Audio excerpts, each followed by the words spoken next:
জয় গুরু। ঠাকুর ছাড়া অন্য কারো ওপর তীর্বনেশা থাকাটাই একটা অরিষ্ট লক্ষণ। প্রশ্ন: আসনে তার শ্রী শ্রী ঠাকুরের পাশে পরিবারের ছবি বসিয়ে সাধনায় কপটতা করলে কি হতে পারে? শ্রী শ্রী ঠাকুর: আমাকে হ্যান্ডেল না দিলে আমি কিছুই করতে পারি না।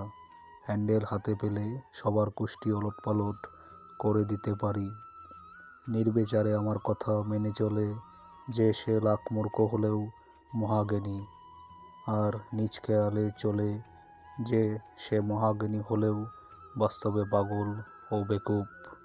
ঠাকুর ছাড়া অন্য কারো ওপর তীর্বনেশা থাকাটাই একটা অরিষ্ট লক্ষণ।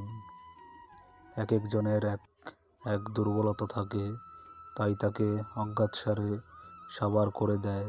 আমি যে বলেছি, ইষ্টের চেয়ে থাকলে আপন, ছিন্ন ভিন্ন তার জীবন। এ একেবারে খোদার দলিল, যাকে কয় বেদ। সূক্ষ্ম বোধই তো দেখি না।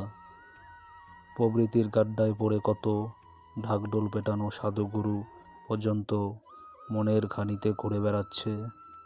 ব্যাপার অত্যন্ত কঠিন, সর্বক্ষণ সাবধানে না থাকলে মহাবিপদ। স্মৃতিতীর্থে প্রফুল্লকুমার দাস, M.A. সংকলক। আলোচনা প্রসঙ্গে জয় গুরু।